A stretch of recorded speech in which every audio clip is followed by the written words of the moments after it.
What's up, everybody? This is KDrew, and you are checking out KDrew on the Move. Hey guys, it's Lenore from KDrew on the Move, and we are hanging out with KDrew today. Hello. How are you? I'm doing very well. What's the new year? How's the new year going for you? You know, everything's going really well. I just released a couple EPs in the new year, so it's been pretty productive and exciting. And you're releasing like a new EP every month, right? The first of every month. I've had a 7 EP series, so I'm going to be putting out 5 on the next month. Yeah, so definitely a lot of work to do though. I haven't even started it. That's a lot of songs, not gonna lie. Oh yeah, it's going to be like 30 plus songs by the time like all 7 are out. So.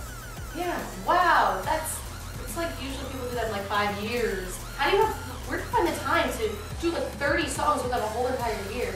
Well, you know what? Technology kind of allows you to do that. Like, I literally walk around with a backpack, and it's my studio. Like, I'll sometimes actually, when I come in here, I'll just set up, you know, at a desk and just put my headphones on my external hard drive and just get working. And you know, technology definitely allows you to do that nowadays. So it's pretty cool.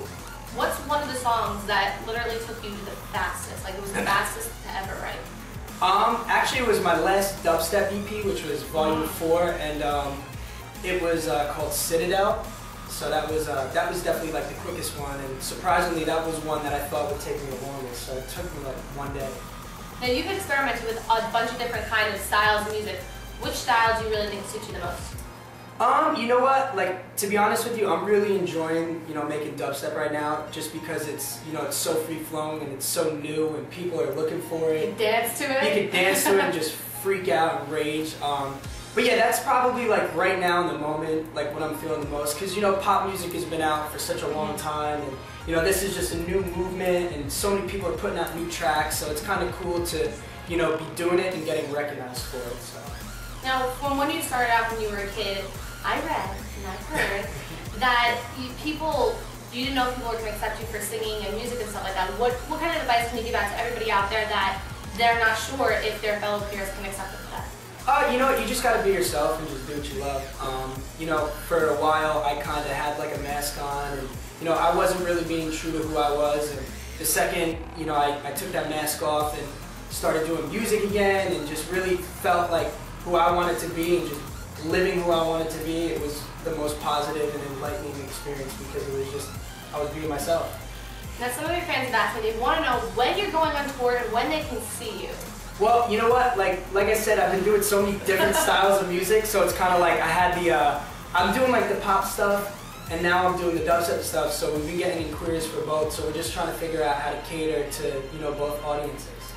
Now, what's one thing that's happened in like the past year that you would have probably never thought you would see?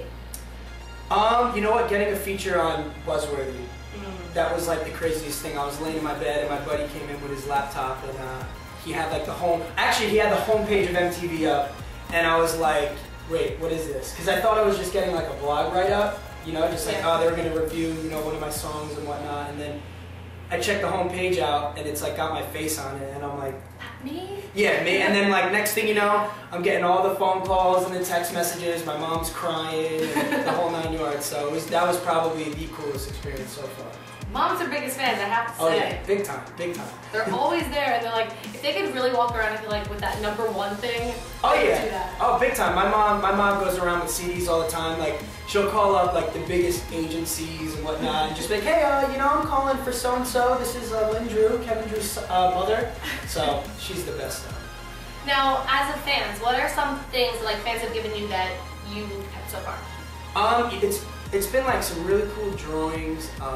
What's the coolest drawing, I have to say? You know what? There was actually this one kid, I forget his name. He actually did like, he kind of did like, it almost looked like a portrait. It looked like he drew it like with a pencil, and I mean it looked almost exactly like me. It was like one of the craziest drawings that I've ever seen. So. That is so cool. You know what I just thought, like I liked, because you said a guy with you, right? Yeah. I love that it's great that you have both, like, not just all the girls running after you. Oh yeah, yeah, it's both sure. the guys too, who's like the dubstep, so maybe I'll just show everybody in the school the new music to listen to. Yeah, for sure. You know, it's really cool, you know, nowadays, you know, what I'm trying not to do is, you know, keep myself in one lane where it's like, oh, I'm a teen bopper and all that stuff. Like, you know, I come from a lot of different types of music, and you know, like the dubstep also caters, you know, to the guys and whatnot, so it's kind of cool. Now, where do you see yourself by the end of this year? Like, what would be one ultimate goal that you can accomplish by the time 2012 ends? It'd probably be, you know, touring the country and moving it on to Europe. You know, I definitely want to get out there and, you know, cut my teeth on the road. Europe would be nice. Well, is there a specific place in Europe that you want to go to? The UK, probably the UK. I just think the music scene out there is awesome. You know, BBC is kind of like one of those things that I feel like are really introducing a lot of like new music and different styles, unorthodox. So I don't know. There's a lot of great acts too coming out of there. So. Now, as in the States and stuff, what's one place that like you played that really like stands out to you? Probably the Stone Pony in New Jersey. So that's like, yeah, exactly. You know about the Stone Pony. Yeah. So that was definitely like, you know, you go to a lot of different places and you don't know too much about the history about it, but when I did the Stone Pony, I knew all about it. You know, my parents were very excited because my dad had played there with actually Bruce Springsteen, and so it was really cool. It was nice and surreal. So you were really brought up in the music scene with like your family then?